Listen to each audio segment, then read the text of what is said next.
तो एक ऐसी खबर मार्केट में आई है जिस खबर से इसका ऊपर भागना आपको तय नजर आता है। और क्यों मैंने थंबनेल में कहा था कि आज से हर दिन 30% की सर्किट लगेंगे, इसको बताने के लिए कौन सी बड़ी खबर मार्केट में आई है और उससे कौन से लेवल ये फ्यूचर में टच करेगा या फिर कैसे इसके एनपीएस रिकवर होंगे, इसको बताने के लिए जो बड़ी खबर आई है उसके डिटेल में आपके सामने प्रेजेंट करना चाहता हूं। तो जैसे कि मैंने आपको स्टार्ट में बताया कि आज बजट का दिन है और इस दिन में अगर आप ध्यान दें तो फाइनेंस मिनिस्टर जो कि निर्मला सीतारमण जी नजर आएंगी, उनके द्वारा अगर आप ध्यान दें तो बैड बैंक के लिए जो भी जरूरी कामकाज थे या फिर जैसे भी पैसे की नीड थी वो अगर आप ध्यान दें तो आपको पूरी करती हुई दिखाई पड़ी है। और इससे अगर आप इंपैक्ट की बात करें तो 34,000 करोड़ का जो अमाउंट है जो कि आपको एनपीएस नजर आएंगे, ये बैड बैंक में ट्रांसफर करने की बातें हो रही हैं। और जैसे ट्रांसफर होगा उसके बाद आप देखना बाजार में ये जो बैंक है जो कि 13 से 14 के आसपास ट्रेड कर रहा है। इसके लिए तुमको दूसरे देश जाके कमाना पड़ेगा। दूसरे देश नहीं, बस दूसरी सैलरी चाहिए मेरी जान।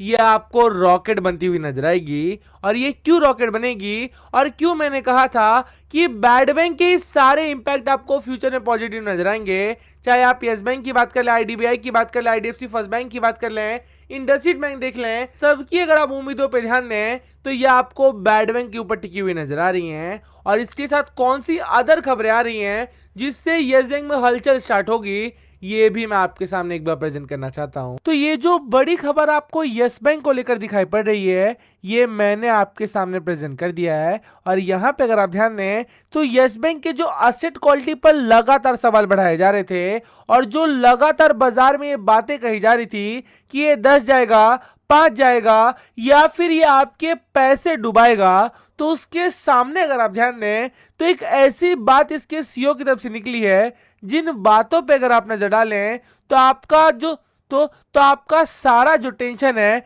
ये आपको 50% कम होते हुए दिखाई पड़ेगा। और ये बातें मैं क्यों कह रहा हूं, इसके पीछे अगर आप बड़ा रीजन देखें तो जो भी असेट के ऊपर लगातार सवाल बढ़ाए जा रहे हैं उसके सामने अगर आप ध्यान दें तो ये बातें कही जा रही हैं कि बाजार में इसका जो भी असेट था जिस पर लगातार सवाल उठाए जा रहे थे ये आपको वापिस से ट्रैक पर नजर आ रहा है। और चाहे अगर आप डीएचएफएल की बात कर लें, जेट एयरवेज की बात कर लें या फिर आर्यन कैपिटल की बात कर लें या फिर कॉक्स एंड किंग को देख लें या फिर आप रिलायंस अंबानी की बात कर लें, ये जैसे इसको लगातार पे ऑफ कर रहे हैं या फिर जैसे इसके एनपीएस की रिकवरी पार्ट पार्ट में हो रही है, ये आपको साफ बताएगा कि यहां से इसका डूबना तो छोड़िए ये आपको रॉकेट जैसा भागेगी। और जो लोग मेरी बातों पे यकीन करेंगे और यहां से 1 से 2 साल का पेशेंस बनाएंगे उनका सारा जो लॉस है ये आपको रिकवर होते हुए दिखाई पड़ेगा। तो थोड़ा सा आगे बढ़े तो कौन सी अदर पॉजिटिव खबरें आ रही हैं जिसका बड़ा इंपैक्ट इस हफ्ते में पड़ने वाला है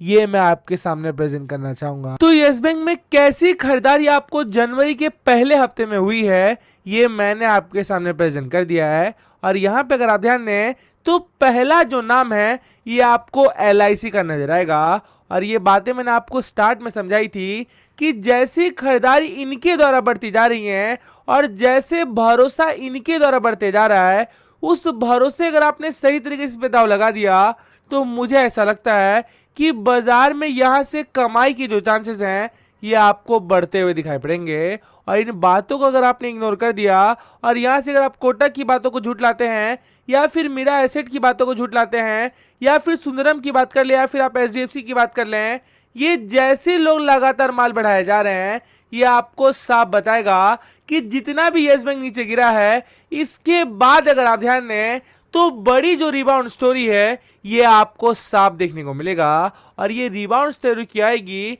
इसको बताने के लिए इसके कैसे क्वार्टरली नतीजे आए हैं ये सबसे पहले आपके सामने प्रेजेंट करना चाहूंगा। तो ये जो बड़ी खबर आपको यस बैंक को लेकर दिखाई पड़ रही है ये मैंने आपके सामने प्रेजेंट कर दिया है। और यहाँ पे अगर आप ध्यान दें तो यस बैंक का जो Q3 का नतीजा आया है और उस नतीजे पे अगर आप नजर डालें तो जो भी 266 करोड़ के प्रॉफिट पोस्ट किए गए हैं इस पे अगर आप ध्यान दें तो मूडीज का यह कहना है कि बाजार में जिस रिकवरी का वेट हो रहा था वो जो रिकवरी है ये आपको स्टार्ट होती हुई दिखाई पड़ रही है। और इस रीजन से अगर आप ध्यान दें तो यहां से अगर आपने होल्ड करके बैठ गए तो जैसे इसके प्रॉफिट में उछाल आया है या फिर जैसे इसके एनपीएस की रिकवरी हो रही है उस बेसिस पे अगर आप ध्यान दें तो तकरीबन 400 का जो टारगेट है ये आपको वापिस से पॉसिबल नजर आएगा।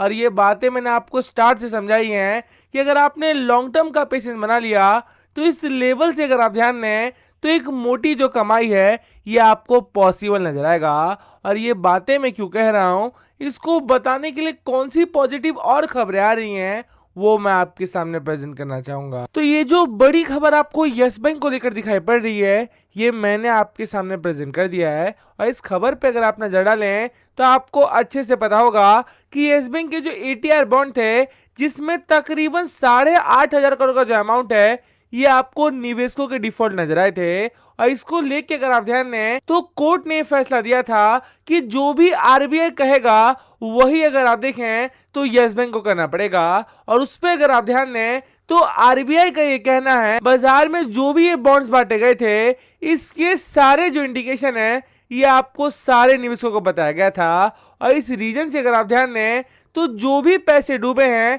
ये आपको उनके निर्देश के अनुसार दिखाई पड़ेगा। और इससे आपको क्लियर संकेत जाता है कि जो भी बड़ी मुसीबत यस बैंक पे आ रही थी और जिस कारण से लगातार इसको गिराया जा रहा था कि 8,500 करोड़ का जो अमाउंट है इसको पे ऑफ करना पड़ेगा, तो वो जो बातें हैं ये आपको आरबीआई के इस बयान से हटती हुई दिखाई पड़ रही हैं। और इसके साथ अगर आप ध्यान दें तो कैसे मार्केट से पैसे उठा रहा है या फिर और कौन से एनपीएस की रिकवरी हो रही है वो भी मैं आपके सामने प्रेजेंट करना चाहता हूं। वीडियो आगे बढ़ाने से पहले आप सबको बताना चाहूंगा कि आप में से बहुत